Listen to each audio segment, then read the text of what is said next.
दोस्तों, आज के समय में भ्रष्टाचार, घूसखोरी और धांधली हमारी संस्कृति बन चुकी है। शब्द कड़वे हैं लेकिन सच है दोस्तों, क्योंकि हम इसे स्वीकार कर चुके हैं। नमस्कार दोस्तों, मैं हूं आपका दोस्त लोकेश साहू और आप देख रहे हैं लोकेश छत्तीसगढ़िया यूट्यूब चैनल।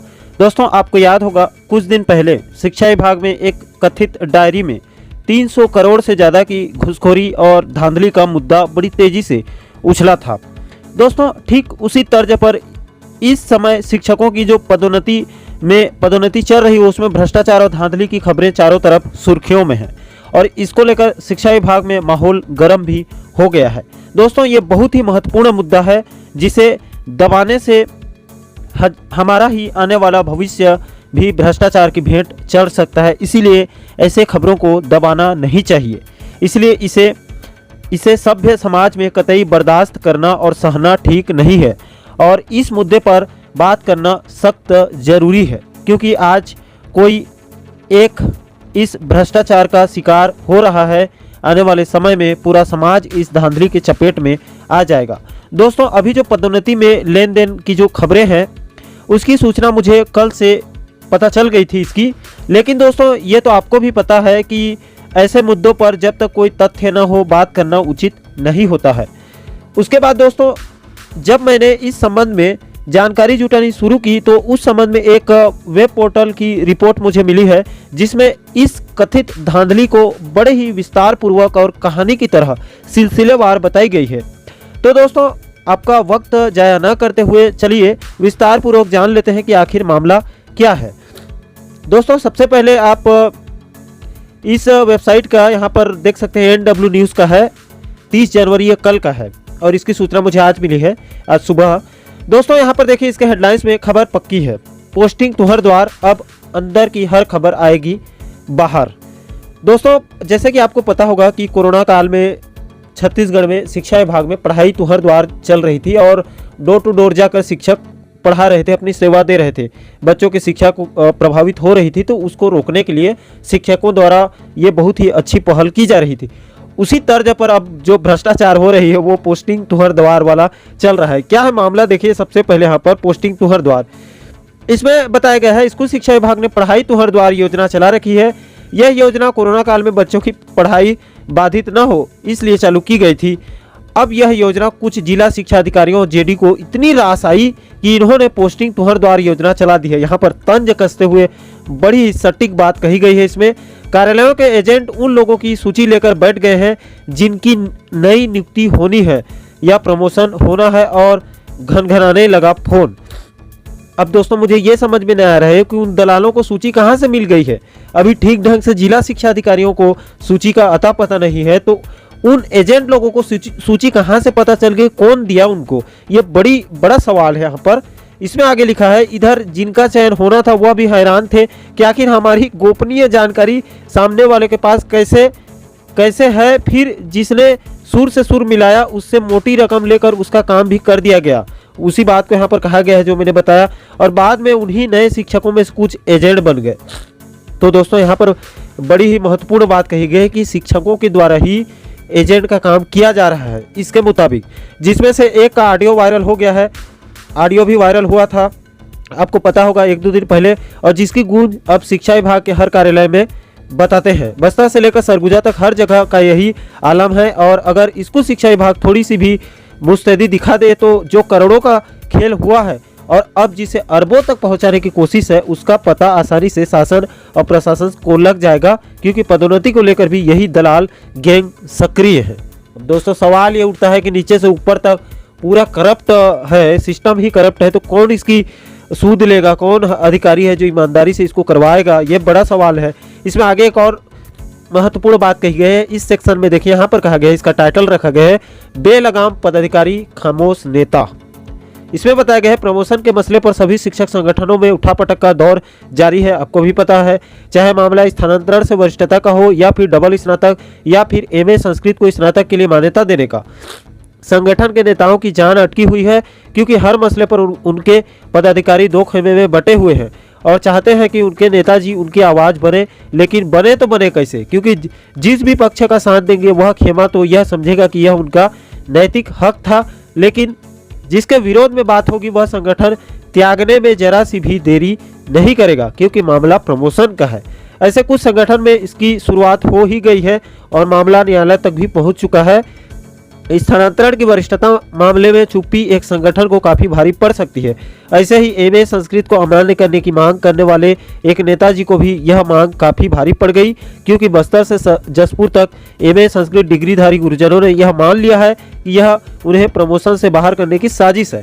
हालांकि इसमें गलती भी नेताजी की है। कम से कम एक बार राजपत्र खोलकर देख ले तो लिखा होता कि उसमें प्रावधान क्या है और क्या तत्कालीन यह प्रावधान बदल सकते हैं। इसके बाद इस सेक्शन में बताया गया है नहीं करेंगे काउंसलिंग, कर लो जो करना है। यहाँ पर काउंसलिंग के बारे में बताया गया है। इसमें बताया गया है कि बताया जा रहा है कि जिस जेडी कार्यालय की बोली ट्रांसफर पोस्टिंग के लिए हमेशा सबसे अधिक होती है, वहाँ के जेडी ने साफ साफ कह दिया है कि हम काउंसलिंग नहीं कराएंगे, जो करना है कर लो, यह हमारा विशेष अधिकार है। हालांकि साहब को कौन समझाए कि ऐसा कोई भी विशेष अधिकार उन्हें नहीं मिला है, और जो भी नियम कानून बनेगा पूरे प्रदेश के सभी जेडी कार्यालय के लिए एक साथ बनेगा। पर कहा जाता है कि साहब ने पिछले बार इतने नोट कमा लिए हैं कि उन्हें लगता है कि उन्हें किसी और का गोट सुनने की आवश्यकता नहीं है। बहुत ही मजेदार तरीके से बताया गया है। यहाँ पर यह भी बताया जा रहा है कि इस खेल के बड़े खिलाड़ी और कुछ संगठनों के बड़े पदाधिकारी ने अधिकारी में पंप से हवा भर दी है कि आप ही सर्वशक्तिमान है और जैसा आप चाहेंगे वैसा ही होगा। हालांकि अब मामला उछल कर उच्च कार्यालय तक पहुंच चुका है।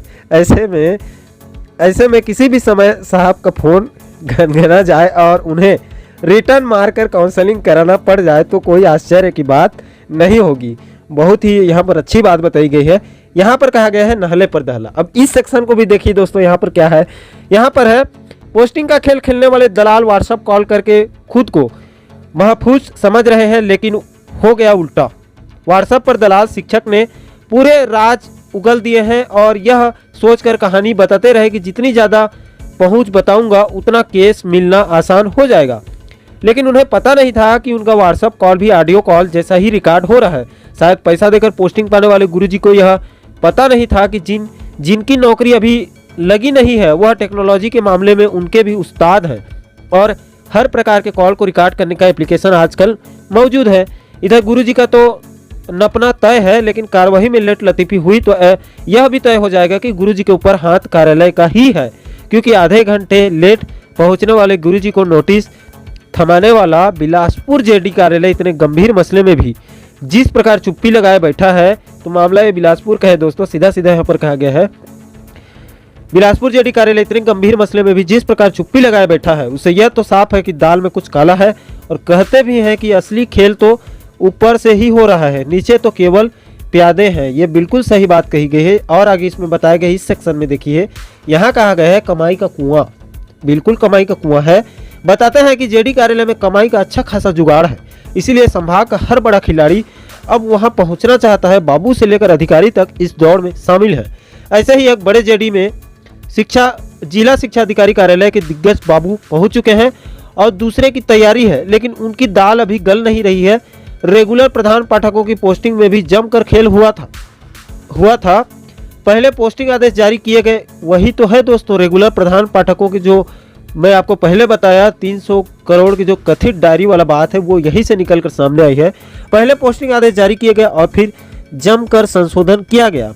अब स्वाभाविक बात है कि संशोधन बिना दक्षिणा के तो हुआ नहीं होगा। ऐसे इस मामले में एक पहुंचे हुए आरटीआई एक्टिविस्ट ने संशोधन की जानकारी भी मांग ली है, जिसके बाद पूरे कार्यालय के ऊपर खतरे के बादल मंडरा रहे हैं, क्योंकि मामले का राजनीतिकरण होना अब तय है और शिक्षा विभाग में बैठे उच्च अधिकारियों के भी फोन ऑडियो वायरल कांड के बाद खड़े हो गए हैं। यहाँ पर आगे और बताया गया है, यहाँ पर देखिए खेल न्याय के नाम पर पैसा उगाही का। इसको देखिए, इसमें क्या बताया गया है। शिक्षकों के जितने मुद्दे हैं उतने ही मुद्दे न्यायालय में लंबित हैं, ये आपको भी पता है। हर मुद्दे पर शिक्षक न्यायालय पहुंच जाते हैं, वह भी बिना तैयारी के, और हार कर जब लौटते हैं तो सोशल मीडिया में लिख देते हैं पूरा सिस्टम भी बिका हुआ है। अब उन्हें कौन समझाएगा कि उन्हें उनके लोग ही खरीद और बेच रहे हैं। यू टर्न न मारने के लिए मशहूर एक नेता ने प्रति शिक्षक 60,000 की बोली लगाई है सुप्रीम कोर्ट से न्याय दिलाने के लिए। ऐसे ही एक नेता ने वेटेज दिलाने के नाम पर खेल खेला था और एक नेता संविलियन के पहले न्यायालय चलो का खेल खेलते थे, सब ने वकीलों से मिलकर कमाई करी पर शिक्षकों को न्याय नहीं मिला। ऐसे बिलासपुर संभाग के एक नेता ने तो खुद को लीगल सेल का चेयरपर्सन ही बना लिया है। यह बात और है कि सफलता के नाम पर 0 बटा सन्नाटा है। अब इसमें देखिए यहाँ पर इस सेक्शन में अब क्या कहा गया है, यहाँ देखिए खेल ज्ञापन का, इसको भी देख लीजिए यहाँ क्या बताया गया है।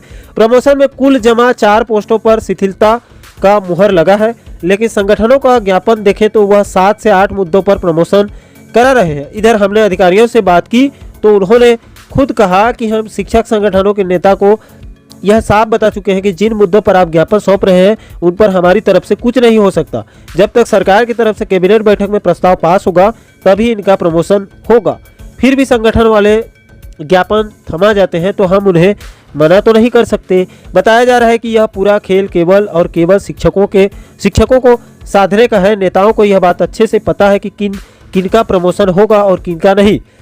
ऐसे में प्रमोशन सूची जारी होने के बाद लाइब्रेरियन और पीटीआई टीचर यदि अपना सिर पीटे और अपने मन को तसल्ली दे कि फलाना नेता ने उनके लिए मांग रखी थी, तो उन्हें कम से कम एक बार राजपत्र खोलकर पढ़ लेना चाहिए कि शिथिलता की पद के लिए हुई है और उनका प्रमोशन का पद कौन सा है। काहे कि झटका लगना तो तय है और जिन्हें वह देवता समझ रहे हैं दरअसल वह उन्हें मूर्ख बनाने से ज़्यादा कुछ भी नहीं कर रहे हैं, इसमें बताया गया है।